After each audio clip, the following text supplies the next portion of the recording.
आणि आता पाहणार आहोत निवडणुकीसंदर्भातल्या त्याचबरोबर इतरही महत्त्वाच्या बातम्यांचा वेगवान आढावा महाफास्ट 100 बातम्यांमधून।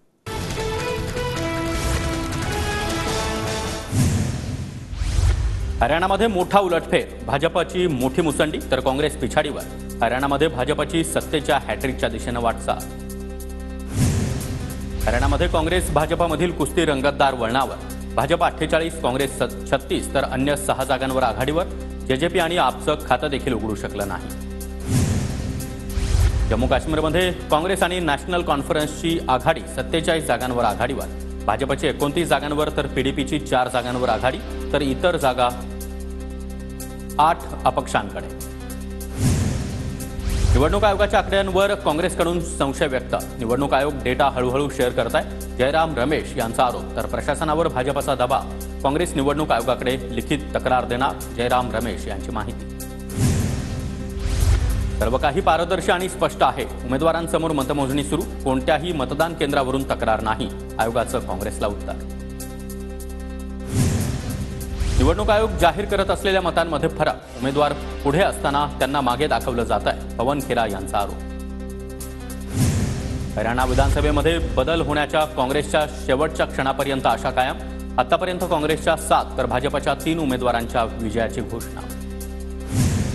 जम्मू काश्मीरमध्ये पीडीपीचा सुपडा साफ, फक्त 4 जागांवर आघाडी तर यापुढे पोलिसांचे राज्य नसेल, जनतेचं राज्य असेल, फारुख अब्दुल्ला यांची प्रतिक्रिया।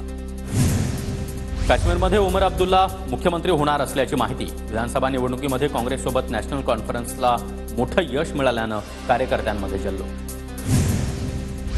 नवी दिल्लीतील भाजप मुख्यालयामध्ये सायंकाळी 7 वाजता पंतप्रधान मोदी संबोधित करणार। दोन्ही राज्यांच्या निकालानंतर मोदी संबोधित करणार। हरियाणाच्या बदलत्या आकड्यांनंतर भाजपनं तातडीनं बैठक बोलावली। भाजपाध्यक्ष जे.पी. नड्डा भाजप महासचिवांची 5 वाजता बैठक घेणार। हरियाणामध्ये जिंकण्याचा बंदोबस्त केला, हे कालच भाजपचे सैनी यांनी म्हटलं होतं। हरियाणातल्या बदललेल्या कलांवर संजय राऊतांचं वक्तव्य। हरियाणामध्ये काँग्रेसचं सरकार बसणार, हुड्डा यांचा दावा।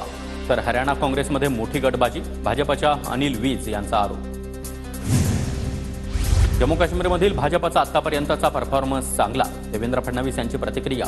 तर जम्मू काश्मीरच्या निवडणुकीमुळे लोकशाही मजबूत, हे स्पष्ट होत आहे। पाकिस्तानचा प्रोपगंडा संपुष्टात आला, फडणवीसांचा विरोधकांवर निशाणा। लोकसभा निवडणुकीमध्ये काँग्रेसचा खोटारडेपणा तो आता उघडा पडला। काँग्रेसच्या खोटारडेपणाला जनता बळी पडली नाही।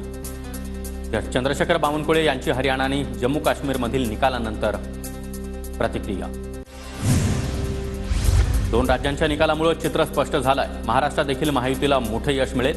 हरियाणा आणि जम्मू काश्मीरमधील यशानंतर चंद्रशेखर बावनकुळे यांचा आशावाद।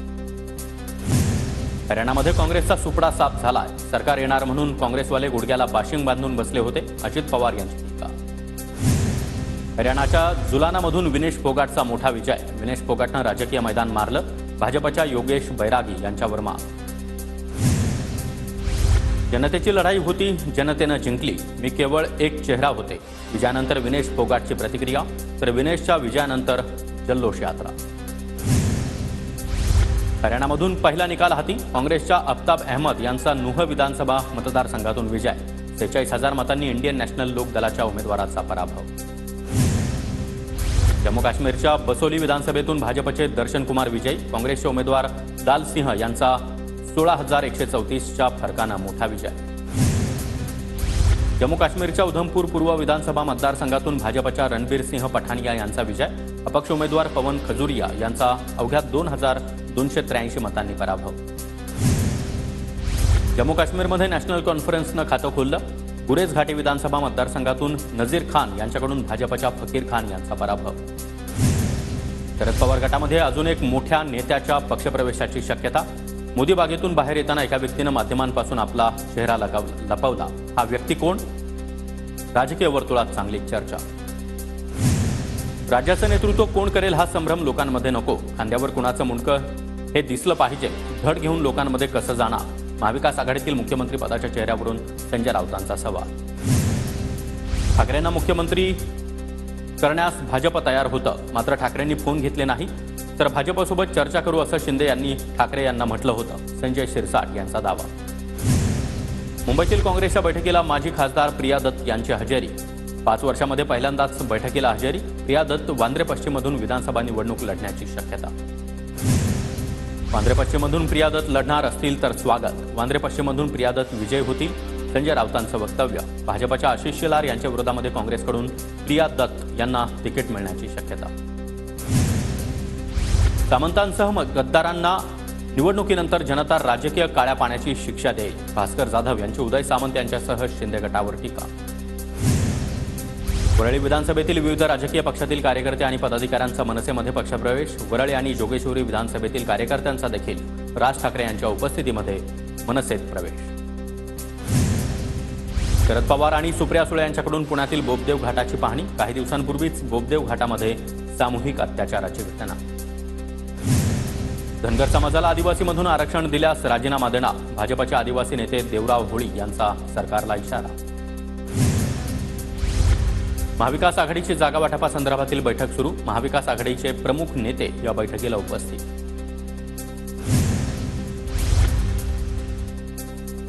सहकारी संस्थांच्या निवडणुका पुन्हा एकदा लांबणीवर. 31 डिसेंबरपर्यंत निवडणुका पुढे ढकलण्याचे सरकारचे आदेश. धाराशिवमध्ये कळंब ते तुळजापूर भाजपची पदयात्रा. धाराशिव मतदारसंघामध्ये भाजपकडून शक्तीप्रदर्शन. धाराशिव विधानसभा मतदारसंघावरून भाजप आणि शिंदे गटात रस्सीखेच. परळीमध्ये पवार गटाच्या 423 किलोमीटर शेतकरी संवाद यात्रेचा समारोप. वैद्यनाथाला रुद्राभिषेक घालून यात्रेचा समारोप. साताऱ्यातील वाई विधानसभा मतदारसंघामध्ये शिंदे गटाची जनसंवाद यात्रा. जिल्हाप्रमुख पुरुषोत्तम जाधव यांनी मतदारसंघातील महिलांसोबत संवाद साधला. भाजपचा नागपुरातील अनेक जागांवर दावा. भाजप सर्व जागा लढवणार असेल तर आम्ही काय कमळ घेऊन फिरायचं का? अजित पवार गटाचे नागपूर अध्यक्ष प्रशांत पवार यांचा संतप्त सवाल. श्रीरामपूरचे माजी आमदार भानुदास मुरकुटेंवर अत्याचाराचा गुन्हा दाखल. मध्यरात्री मुरकुटेंना अटक. महिलेच्या तक्रारीवरून राहुरी पोलीस ठाण्यामध्ये गुन्हा दाखल. प्रलोभन देत 2019 पासून अत्याचार सुरू असल्याची महिलेची तक्रार. आमदार राजकुमार पटेलांना शिंदे गटामध्ये पाठवणं ही बच्चू कडू यांचीच खेळी. रवी राणा यांचा बच्चू कडू यांच्यावर आरोप. तर राजकुमार पटेलांना मेळघाटातून उमेदवारी दिल्यास विरोधात काम करणार, रवी राणांचा इशारा.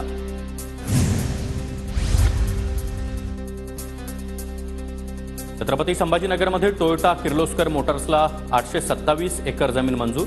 बिडकीन MIDCमध्ये 21,000 कोटी रुपयांची गुंतवणूक करण्याच्या घोषणेवर शिक्कामोर्तब. पुरातत्व आणि वस्तुसंग्रहालय संचालनालयातील रिक्त 109 पदांसाठी खासगी कंपनी नियुक्त.